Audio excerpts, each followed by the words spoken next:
What's going on, everyone? Happy Thursday to everyone. Hopefully, everyone is staying safe and healthy. If you had to take a COVID test, hopefully you have tested negative over the last 24 hours. If you're currently sick with COVID or some other virus or something, I hope you have a full and speedy recovery. Speaking of testing positive for COVID, we do have two new celebrity positive cases today, and they fall in the political category. Uganda's president, Yoweri Museveni, hope I'm saying that correctly, tested positive for COVID between June 6th or 7th of this year. He is currently 78 years old, and there is more. I have not added this one to the website yet, but I will be adding it relatively soon. Los Angeles Mayor Karen Bass has tested positive for coronavirus. It's saying, or at least she says here, the mayor is feeling fine and will continue to work remotely as she follows public health guidelines. Officials said, adding that she is vaccinated and boosted against COVID-19. So she is going to work remotely. Let's backtrack for 1 second, because this brings me to a point. And I was reading this when I was posting the update last night, or adding the case about the Uganda's president, and apparently he is going to continue to work normally. He's going to follow his doctor's advice, but he is not going to quarantine, from what I understand. So that's just kind of silly. If you test positive for COVID, you should quarantine and distance yourself away from the other people. But he's not going to. Alrighty, moving on with India for today. India recorded another 199 new cases in the last 24 hours. The caseload has dropped to 2,687, and I saw that there were two new deaths added for today. Yes, it says here also, yep, two new deaths were reported. So again, India is continuing to come down, but we know, as you saw in that chart from yesterday, India does miss some cases. Moving on to our next story here, and this has to do with China. It says China's COVID-19 outbreak to peak at 11 million new weekly cases. So apparently China does use some sort of a model to forecast COVID, I guess, and it's saying that the forecast is going to reach a peak at 11 million new weekly cases. Remember, China does have over a billion people, but again, that is a lot of cases. That is concerning. And when you have that many cases in a week, you know darn well that could be a recipe for potential new variants. So it's something we're going to have to watch very closely. Moving on to our next story. This is now monkeypox. Taiwan reports first monkeypox case in a child. And it says here, a 4-year-old boy tested positive for monkeypox, Mpox as it's now called, Wednesday, and is believed to have been infected by a family member. Taiwan's first case of the disease in a child. The Disease Center, CDC, Deputy Director said. So, yeah, this is relatively concerning. It seems as if we're just randomly seeing cases pop up here and there. Like, there may be a few cases in Chicago. At one point, there was a case in LA. We had the Milwaukee case. We had the Texas case. Yesterday, I reported on the two cases out of Beijing. And now, randomly, Taiwan. So they're just randomly appearing, which is why you want to protect yourself, because you just never know where it may appear next. But we do have that one tool that we can use here, at least for the United States, and that is wastewater. And we can tell if it's been in wastewater recently from some of these wastewater sites, which we will take a look at that piece of data again today. As promised, I will show you some more wastewater sites. And taking a look at this, Ohio may be home to world's longest COVID patient. So this is that story I talked about yesterday. I've retweeted and tweeted out stories about it before, and here's an update to that. It sounds like this person may potentially be in the area of Columbus, Ohio. So they're saying here, if you live in Columbus and spend a lot of time in Washington courthouse, scientists want to talk to you about your, going to the bathroom. We won't say that word, but yeah. So it's sounding like it may be somewhere in and around Metro Columbus that this person is located. Alrighty, moving on to our next story. America's Got Talent star Michael Grimm hospitalized with an unknown illness. America's Got Talent star Michael Grimm, the fifth contestant to win NBC's music competition show, has been hospitalized for more than a week with an unknown illness, his wife said.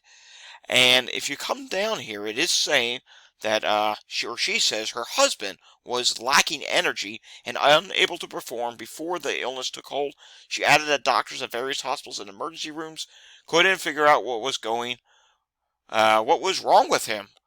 So therefore, he is hospitalized now. We don't know any more details, but he is in the hospital. And it does also say here he was increasingly sick and couldn't lift his head, let alone walk. So yeah, this is really strange. And to be honest with you, I've been hearing, as you know, I listen to dispatches, but I also know some people, and I've heard of this lately.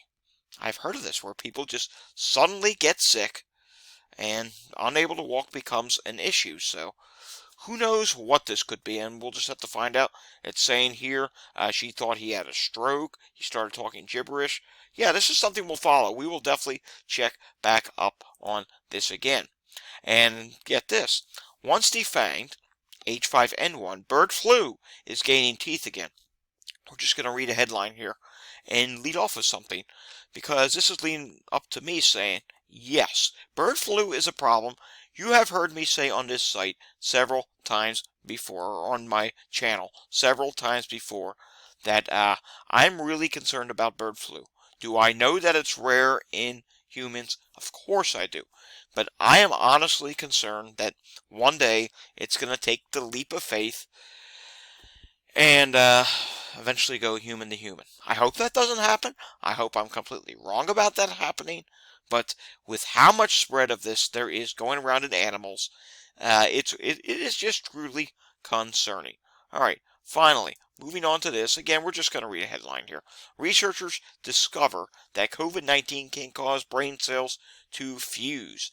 Ooh, that's not too good. And if you want to read about this, I retweeted it and liked it. And yeah, you can read more all about all the technical terms about this. There's a whole paper out on it. We're not going to read that here on the channel, but yeah, it's just another one of the many things that this virus can do to us. Alrighty, we got to talk about the wildfire smoke real quickly.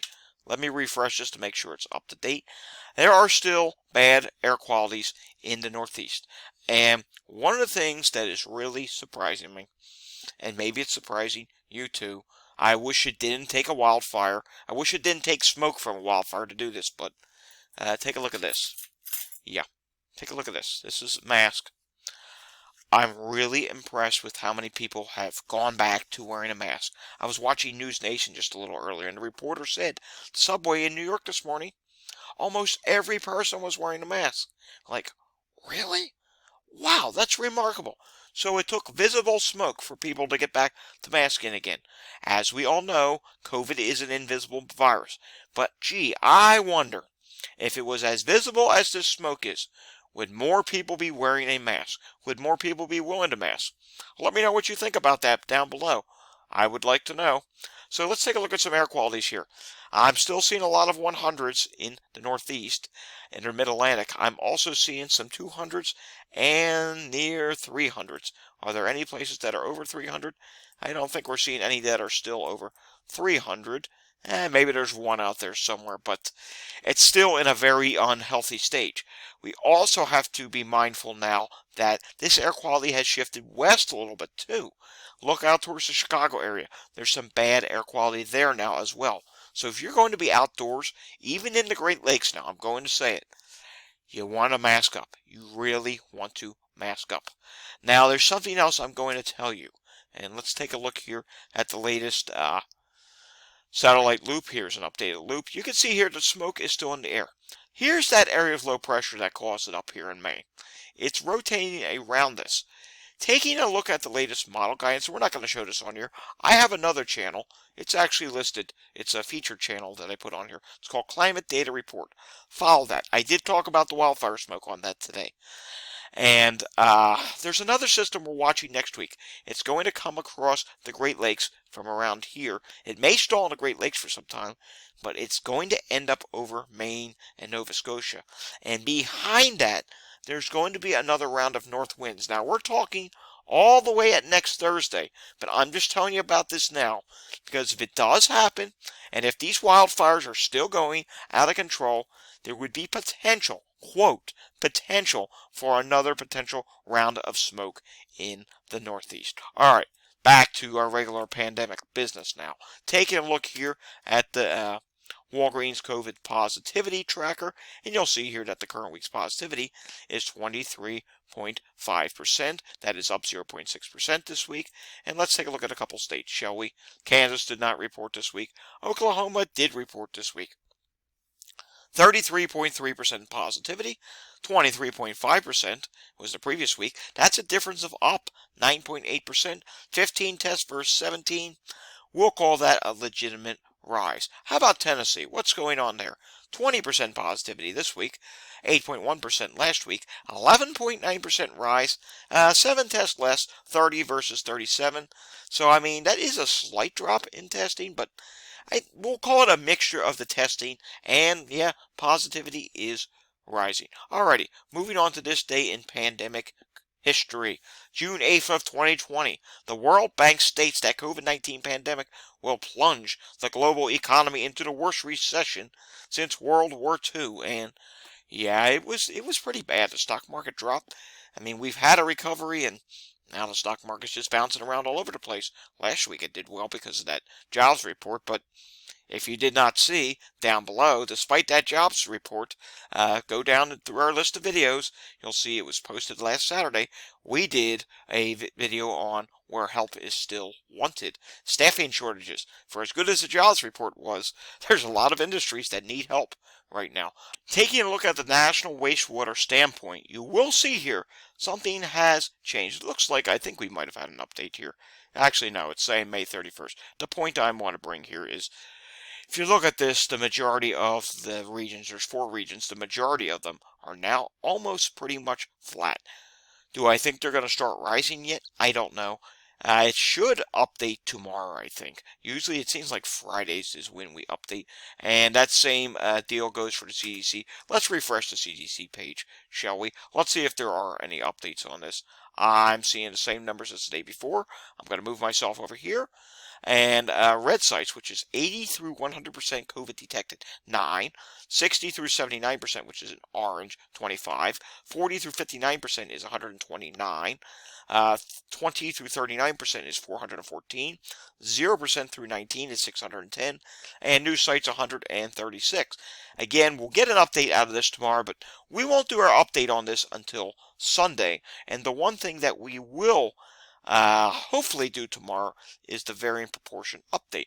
Alright, now moving myself back to its normal right spot. And speaking of that, here are the most recent numbers, which XBB15, as you know, is in the lead at 53.8%, XBB116 at 15.1%, XBB 2.3 is at 4.9%.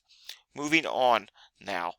Taking a look at this, we first showed you this yesterday. I'm going to move myself to the left again so you see this. So this basically shows hospital ER visits. Gray is insufficient data. Substantial data is light green. And then there's this other moderate green color, which is 10 to 19% decrease. Stable is yellow. You have light orange at moderate, substantial at bright orange. And some of the places that we're seeing increases, that would be the Northeast. Maine, Vermont, Connecticut, and New Jersey. The rest are either stable or slightly even dropping. Delaware slightly dropping. Then we come over here to some of these other portions of the country. The West is seeing a slight drop. We do have a couple states that are not reporting at all. Actually, it looks like there's 4 of them. If you include Puerto Rico. Puerto Rico is not a state, but then looking at Texas, Texas is actually dropping a little bit, and we can actually hover over a state, and it will give us the precise amount of the decrease. Like, for example, if we hover over Vermont, it's about a 10.3% increase, so that's relatively concerning. And wow, look at Maine. Am I reading this correctly? Maine, 44.6% substantial increase. Whoa, that is not good. So, something to watch. And moving on now, we're going to take a look at something else now. I wanted to show you this. Remember yesterday we showed you some wastewater sites? I want to show you a few more today. And we're just only going to do a couple. We'll probably do a couple more tomorrow. And let's look up near Chicago metro area. You can see SARS coronavirus is down. Influenza, no concerns over that. RSV. Then you have that HMV, that other virus that has been starting to pop up. And look at norovirus levels. Though they were dropping, now it looks like it's trying to attempt to rise a little bit again. And at this same wastewater facility, I'll move myself. You can see where it is here in Glenbard Wastewater Authority. There are no monkeypox cases at this site. And let's do one more here. I don't want to spend too much time on this, but let's go out to, I don't know. Let's take a look at one in San Francisco Bay Area, shall we? Here's southeast San Francisco, and you can see here coronavirus levels are relatively flat in the past couple weeks. Influenza is down, and ooh, this is not good. RSV is starting to rise at this wastewater facility. That is not good to see in the summer month, and the HMV that is down right now. Looks like there was a monkeypox case detected, or at least a low amount of it, back in March, and norovirus levels are dropping at this time. All right, moving on to Massachusetts. I want to show you Provincetown. This is a treatment facility, and take a look at this here. This wastewater facility, though it was dropping, it rose then dropped. Now it looks like it may be trying to rise again. So we'll have to watch it again. This is Provincetown. It's out there, on Cape Cod. And moving on now to New Jersey. Before we do that, we did do our weekly COVID forecast. It's the video just before this one. So check that out if you did not see it this morning.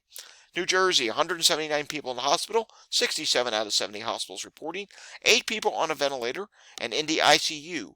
20 people are in the ICU in New Jersey. Pennsylvania, unfortunately, I can't give you the Pennsylvania statewide update. It's the dashboard. It's gone now. It doesn't even exist anymore. I don't even see it there. They just have this vaccine dashboard, which really is not going to do us much of any good. Taking a look at Philadelphia, 757 EMS incidents yesterday. Again, it's below 800. Plus, considering the smoke problems yesterday, that is relatively impressive. Moving on to the suburbs. Let's do a live check-in on the suburbs. Here's Montgomery County. Not all that busy. Moving on to Chester County. A little bit busier in Chester County than Montgomery County. I'm seeing a few strokes, seeing a few sick people, respiratory difficulty. That is not good to see. Now we take a look at New York State. New York State cases are at 336.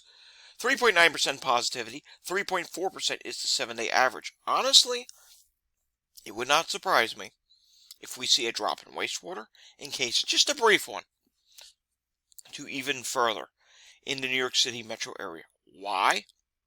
Because a lot of people right now are masking for the wildfire smoke. When you have more people masking, it's actually quite beneficial to getting the COVID numbers down and all the other viruses. If you saw our forecast this morning from Hubbub World, their data, if you suggest that influenza is supposed to be very high, but I'm wondering, is that actually going to factor in the fact that a lot of people chose to wear a mask over the next couple days?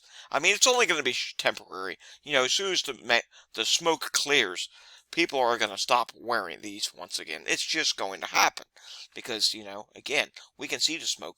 You can't see coronavirus, and it seems to me, unless people can see a visible threat, they're not going to be taken very seriously. All right, moving on to hospitalizations. Taking a look across all regions, 532 people in the hospital, 57 people in the ICU.